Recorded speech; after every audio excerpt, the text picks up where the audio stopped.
Get my hair right. You do right? Wait a sec, let me get mine right. Yeah, sweet. Is that one in place? Perfect. Let's not put that on the video. No, that's going to Yeah, start, let's right? go to the video. G'day guys, welcome back to Revamp. Tonight we're here to explain to you what we're doing to the rear end of the Commodore. It's been driving funny under acceleration. It kicks right, it kicks left, and feels like it's got a rear steer going on. We weren't sure what was happening, so we pulled the 9-inch out from the rod shop, had a look at it, and we've decided to go a different way and see if we can rectify the problem. Toby knows more about what we're going to do with the diff. Yeah, the problem basically, two things. The bushes have basically chopped out of the 4-link arms on the rod shop kit. Whether that's from material, geometry design, overpowering it, we're not 100% sure. Another factor is the rod shop kit has no adjustability, and what we really need to be able to do with this car is we need to have the adjustability. Like, the thing makes 950 horsepower at the tyres. Yeah, we need that adjustability to get that power to the ground and just make sure everything works right.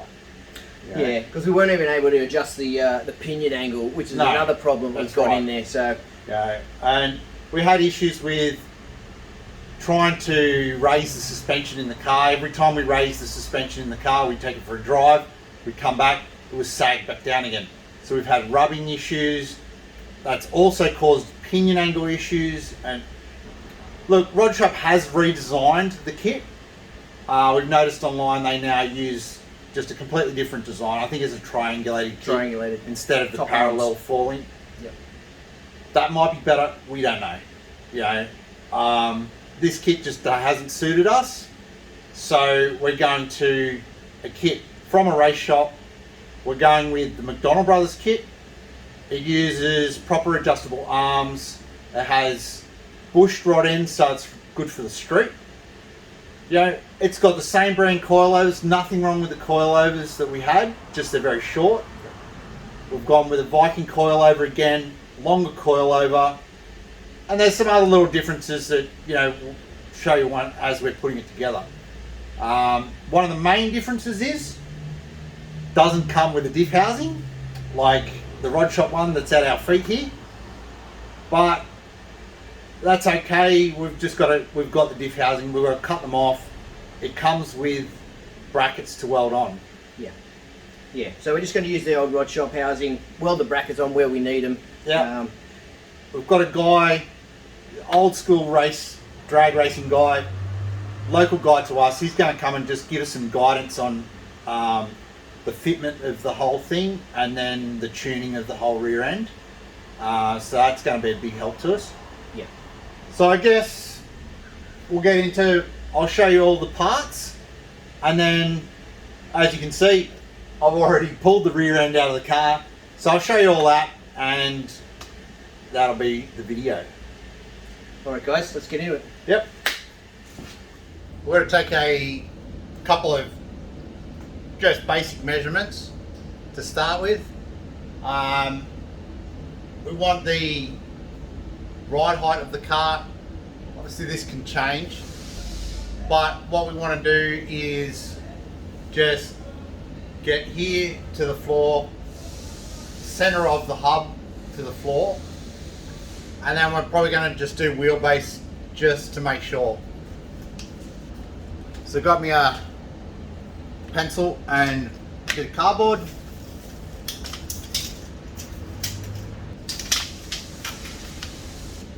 So now we want to the center of the hub, 325. Got a whole heap of measurements scribbled all over a bit of paper. These are some measurements we already took. These are some new measurements we've been told we need to take. We're ready to start to pull the rear end out. And I'll sort of show you what's going on with the rear end that's currently in it as we pull it apart. This is one of the problems that we're having. It's probably hard to really judge it, but we have an ever increasing up pointed pinion angle. It's not really the greatest when we're trying to put the power down, because the pinion naturally wants to move up with the torsional twist of the rear end, and what that's causing is us to have a very excessive pinion angle. Now, one of the reasons for that I'll get into in a minute when we start pulling the rear end out, but the other reason basically is that this kit comes with no adjustments on the arms whatsoever. The only adjustable arm in it is actually the panhard rod, which you can just see there. So this all started about when we had to keep winding our coilovers higher and higher, to the point where we ended up putting different springs in, and then we still had to wind it higher and higher every time we drove it. It's actually come down to the worn out bushes in the top arms causing our pinion angle to change. And the more preload we wind into the springs, the more load it's putting on the top bush and causing more pinion angle.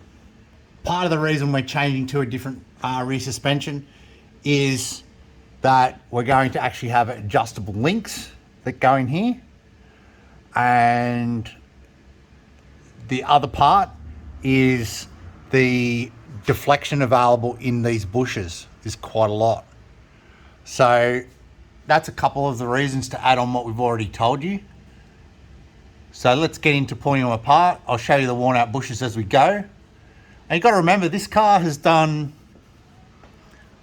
approximately 1,000 Ks all up, including dyno tuning and everything. So for us to have worn out bushes, we've obviously got some geometry issues or something going on here. You know, maybe it's to do with the horsepower, maybe it's design, I'm not sure, but we're changing to an adjustable setup so that we can tune the rear end of the car. All right, I'll just get this arm out and I'll show you where things have sort of gone a bit wrong or a bit wayward with this rear end. Now you can see there's no weird forces going on here, because I can just push the bolt straight out. It's not loading up that bolt, like being crooked or anything in this rear end. It's easy to get the arm out, no drama. The issue arises with that bush. Now I don't know if you can see on the camera the clearance around that bush, but if I put the bolt in like that, you'll see that that sleeve is moving around far too excessively.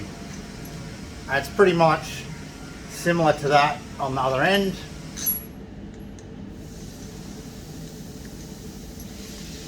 Right, yep, there you go. And that's causing the rear of the car to float around corners and flop steer in the rear.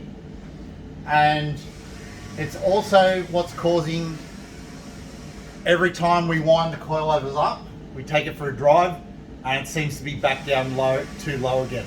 The eventual thing out of this is, as the diff is moving, as we're loading these up further and further, and the bushes are getting more and more chopped out, it's allowing the pinion to raise further and further and further.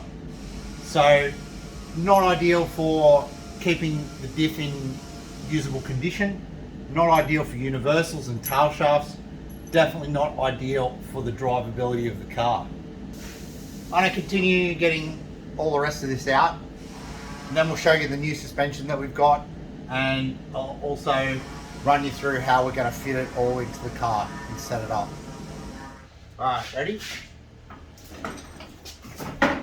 Alright.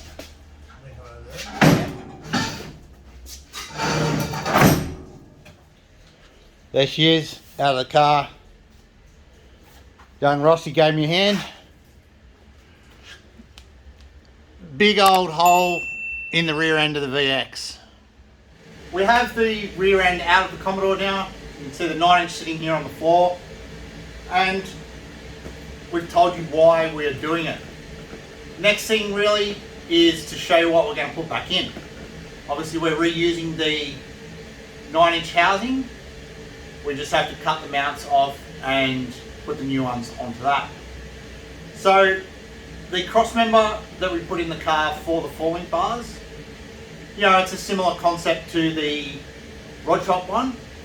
The main difference is that there is some adjustability built into this on the lower link mount, and it's got some different ways that it mounts into the car itself, but the adjustability is the main difference.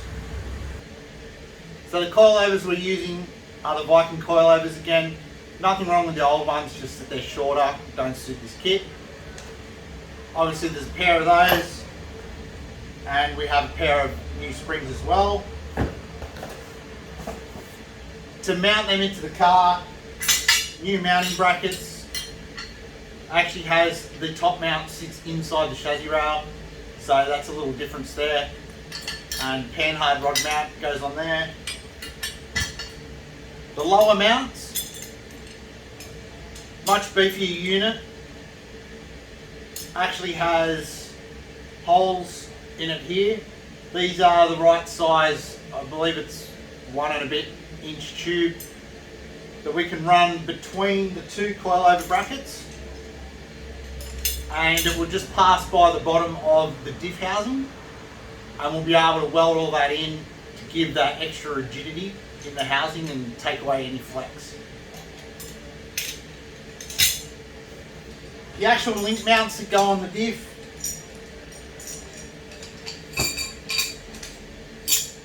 we've got more adjustability there. That one's just a simple mount, but you can see that there is just more adjustability built into this diff, you know, right from the start. The actual links themselves, we've got the panhard rod there, uses the McDonald Brothers street rod end, I believe it's called. It's got a urethane bush in there instead of like a spherical joint. Obviously adjustable both ends, so we don't have to remove the link to adjust it. So that's our panhard bar. And then lastly, we've got our 4-link bars. I believe the small one's the upper one, the longer one's the lower one. Again, same rod ends, adjustable in the car, and that is one of the big factors why we went with this kit. These rod ends are engineerable, the whole kit is adjustable, and we really think it's going to be better for the back of the Commodore trying to put that power down. So there you go, that's a quick look at the McDonald Brothers Street 4-link kit for the IRS Commodore. So there you go, big giant hole in the back of the VX Commodore. Now we've pulled all the suspension out, the diff out. We've actually had to pull some other stuff like exhaust, fuel lines, battery cable. There's going to be quite a few changes in the back here. Biggest change obviously is all the adjustability in the suspension, which is going to be massively helpful for us. We're going to be bringing you a few videos on this just to help you guys make the right decision about setting up the rear suspension in your project.